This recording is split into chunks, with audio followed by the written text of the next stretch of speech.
On the surface, the case of the speluncean explorers is similar to the Dudley and Stevens case. In both cases, one of them had to be sacrificed to save the lives of the majority. But in fact, there is a fundamental difference between the two cases. In the Dudley and Stevens case, when Dudley decided to sacrifice Parker, he did not go through a fair procedure or even ask Parker's consent. This means that Dudley had the power to determine Parker's life. In the case of the speluncean explorers, Wetmore was chosen through a fair procedure of casting dice. Under this procedure, all people were equal, and no one had the power to decide the lives of others. The difference between these two cases is actually the difference between dictatorship and democracy. Under a dictatorship, the wealth and even the lives of civilians are determined by a small number of people. In a democracy, these things are individual rights that no one has the power to deprive.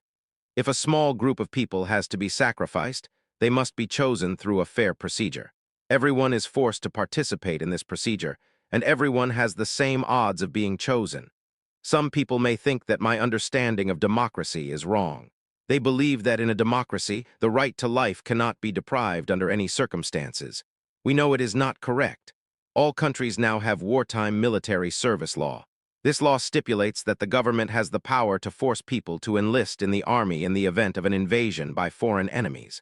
Of course, the death rate of the soldiers who participate in the war does not reach 100%, and in the case of the speluncean explorers, the death rate of the chosen person is 100%.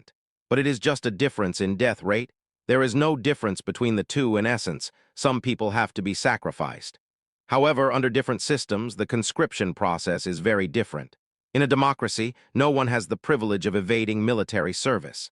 The government has to force people to serve in the military through an open and fair procedure.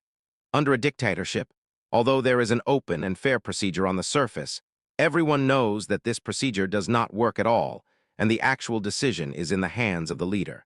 Some people may think that my analogy of military service law is not correct, because in the case of the speluncean explorers, Wetmore was killed by his companions, and the soldiers on the battlefield are killed by the enemy. Is it really a fundamental difference?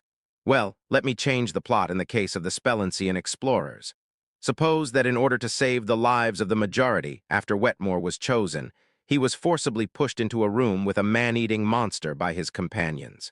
In this case, was it the monster that killed Wetmore? Definitely not. Another big point of contention in the case of the speluncean explorers is consent. Wetmore did not agree to the arrangement to sacrifice one person, but the four men forced Wetmore to fulfill the arrangement, so the four violated Wetmore's rights. Did they really violate Wetmore's rights? We notice that of these 5 people, only Wetmore did not agree to this arrangement. Therefore, in this case, the key question is whether the principle of the minority obeying the majority was the highest principle. Let's go back to the military service law. We know that any law has its opponents, and of course the opponents are only minority, otherwise the law cannot be passed.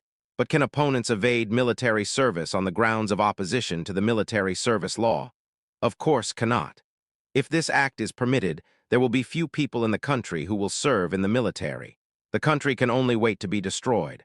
Finally, we should find that this case is similar to the military service law. The difference between the two is the size of the group, and this difference is precisely the key.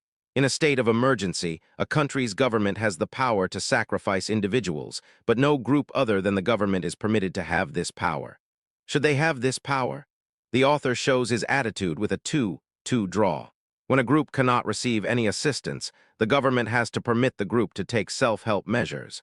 I also hold this view, but I hope that even in such cases, procedural fairness should be guaranteed.